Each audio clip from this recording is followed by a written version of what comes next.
नमस्कार दोस्तों, स्वागत है आपका मेरे YouTube चैनल मार्केट मित्रा में। मैं हूं आपका होस्ट जय चौहान। आज हम एक ऐसे आईपीओ की बात करेंगे जिसका नाम है एंथम बायोसाइंस लिमिटेड। आज हम इस पूरे वीडियो में क्या क्या कवर करेंगे ये एक आपको मैं ओवरव्यू दिखाता हूँ।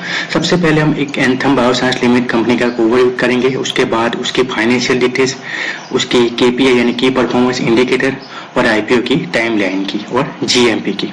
तो ये सब हम पूरे वीडियो में कवर करेंगे। तो सबसे पहले हम बात करते हैं कि कंपनी क्या काम करती है। तो एंथम बायोसाइंस लिमिटेड ये कंपनी स्टैब्लिश हुई है बेंगलोर में 2006 में।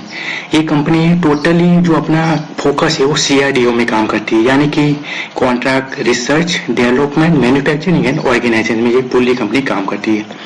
ये कंपनी के कई सारे pharmaceutical company, large pharmaceutical company है इन ग्लोबल स्केल। ये कंपनी स्पेशली मैन्युफैक्चरिंग करती है एपीआई में, यानी कि एक्टिव फार्मास्यूटिकल इंग्रेडिएंट्स। ये totally probiotics, vitamin and biosimilars company का काम करती है। ये कंपनी का हमने जो डेटा अभी जो कलेक्ट किया है वो 30 सितंबर 2024 तक का काम किया है। ये कंपनी है वो डिफरेंट प्रोजेक्ट, यानी कि अभी तक कंपनी ने 2024 तक कंपनी ने 196 प्रोजेक्ट कंप्लीट किए हैं। करीब हम देख सकते हैं कंपनी ने अभी तक 19-20 साल तक कंपनी स्टैब्लिश्ड हुए हो चुके हैं। कंपनी का हम डेटा देखें तो 24 तक कंपनी के जो कस्टमर थे वो 425 कस्टमर सीआरडीओ में है और 550 कस्टमर जो स्पेशल इंग्रेडिएंट्स होते हैं बिजनेस में उस इसमें है। उसने कई सारे स्पेंडिंग में यानी कि 44 कंट्रीज में अपने कस्टमर है और इंक्लूडिंग यूएस, यूरोप और जापान में भी है। कंपनी ने कई सारे प्रोजेक्ट, यानी कि जो लार्ज फार्मास्यूटिकल कंपनीज पे कंपनी ने कई सारे अपने पैटर्न भी एप्लीकेट किए हैं, जैसे कि इंडिया में एक है, फिर जो ग्लोबल पैटर्न एप्लीकेशन उसमें 24 है, ओवरसीज में हम काम करें तो उसमें 7 पैटर्न एप्लीकेट किए गए हैं। तो ये था कंपनी का टोटली ओवरव्यू, जो कंपनी क्या काम करती है। ओके, तो अब हम बात करते हैं कंपनी की फाइनेंशियल डिटेल्स। ओके, तो ये है रही हमारे सामने स्क्रीन पर आपको देख रही है कंपनी की फाइनेंशियल डिटेल्स। ये जो हमने डेटा कलेक्ट किया वो लास्ट 3 इयर्स का, यानी कि 24, 24 और 25 का। उसमें हम देख सकते हैं कि जो रेवेन्यू इंक्रीज हुई है 30% है। आप प्रॉफिट आफ्टर टैक्स यानी कि पीएटी हम कट करें तो उसके बाद भी कंपनी ने 23 से 24, 25 में करीब 23% अपना प्रॉफिट दिखाया है। तो एसेट्स की बात करें तो कंपनी ईयर ऑन ईयर काफी बढ़िया काम कर चुकी है, यानी कि 2023 में देखें तो 2000 करोड़, ये जो भी वैल्यू है आप देख रहे हो सीआर में है, यानी कि करोड़ में है। ओके, 24 में भी 2400 करोड़ का प्रॉफिट है, 25 में भी 2800 का है। उसका रेवेन्यू भी काफी बहुत ही आप देख सकते हो कि बढ़ा हुआ लगता है। 23 में भी क्या 1200 करोड़ का है, 24 में 1400 और 25 में भी 1900 करोड़ का ये प्रॉफिट है, रेवेन्यू जनरेट किया गया। ओके, उसके बाद हम देखते हैं कि टोटल बोरोइंग कितना है, यानी कि कंपनी पर कितना कर्ज है। तो आप देख सकते हो कि 23 में 125 का सीआर का कर्ज था। उसके बाद 24 में देखें तो बहुत बढ़ चुका था, 232 का हो चुका है। लेकिन 25 में आप देखें तो काफी कंपनी ने बहुत ही बढ़िया कमबैक किया है और उसका टोटल बोरोइंग आप देखें तो 108.95 सीआर का हो चुका है। तो कंपनी बोरोइंग में काफी कर्ज भी मुक्त हो रही है बढ़िया तरीके से। ओके, उसके बाद हम देखते हैं कि केपीआई यानी कि की परफॉर्मेंस इंडिकेटर आप स्क्रीन पर देख सकते हैं।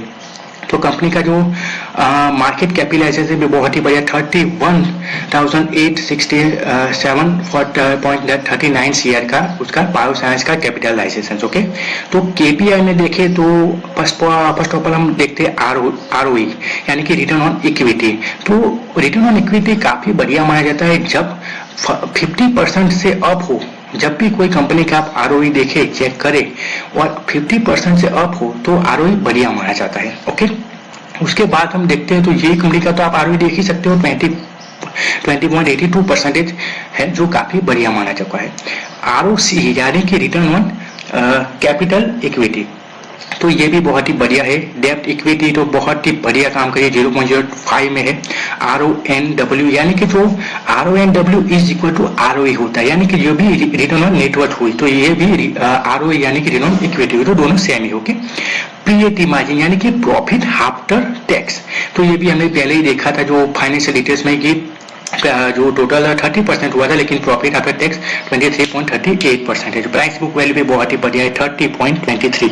तो ये कंपनी की केपीआई थी। अब हम बात करते हैं आईपीओ की टाइमलाइन की। तो आईपीओ ओपन हो चुका है 14 तारीख से। ओके, तो ये है आईपीओ की टाइमलाइन, हम देख सकते हैं। तो आईपीओ की जो ओपन डेट है वो आप देख सकते हैं 14, तो ये कल से वो शुरू हो चुका है। 16 उसकी लास्ट डेट है। अलॉटमेंट आपको 70 तक मिल जाएगा। अगर नहीं मिला तो रिफंड भी आपको 18 जुलाई तक आपके अकाउंट में आ जाएगा। और जो लिस्टिंग डेट है वो करीब करीब 21 जुलाई को देख सकते हो। ओके, तो ये थी आईपीओ की टाइमलाइन। अब फेस वैल्यू हम देख सकते हैं कि 2 रुपीज पर शेयर है। प्राइस बैंड आप देख सकते हो 540 टू 570 है, यानी कि आप जब भी कोई आईपीओ अप्लाई करें तो 570 पे आप अप्लाई करें, यानी कि कट ऑफ प्राइस पे आप अप्लाई कर सकते हो। उसकी जो लॉट साइज है वो 26 शेयर आपको दी गई है। ऑफर फॉर सेल, ये बीएससी एनएससी में दोनों में लिस्टेड होगी। ये कंपनी, अगर आप इस कंपनी में काम करते हो यानी कि आप एंथम बायोसाइंस के एम्प्लॉय हो, तो आपको 50 रुपीज की डिस्काउंट मिलेगी। ओके, यानी कि 520 पे आपको कट ऑफ प्राइस मिलेगी। तो ये था totally anthem bioscience IPO limited का टोटली ओवरव्यू। उसमें फाइनेंशियल डिटेल्स की हमने चर्चा की, उसके बाद टाइमलाइन, उसका केपीआई, उसका ओवरव्यू हमने सब डिसाइड किया। तो अगर आपका व्यू बहुत ही बढ़िया है और आप फार्मास्यूटिकल कंपनी में लॉन्ग टर्म इन्वेस्टमेंट करना चाहते हैं तो ये आईपीओ आपके लिए बहुत ही बढ़िया होगा। ये आईपीओ की करीब करीब जीएमपी अभी भी 20% दिखाई दे रही है, तो आप जीएमपी पे मत जाइए, कंपनी की टोटली बैलेंस शीट चेक करिए, उसके बाद ही आप डिसाइड लिए। ओके, तो ये था टोटली ओवरव्यू। आपको बहुत ही बढ़िया लगा तो लाइक, शेयर और सब्सक्राइब करना मत भूलें। ऐसे ही आपको बढ़िया आईपीओ और लॉन्ग टर्म इन्वेस्टमेंट की वीडियो आती रहेगी, तो उसको ज्यादा से ज्यादा शेयर, लाइक और सब्सक्राइब करिए। तो मिलते हैं अगले वीडियो में। जय हिंद।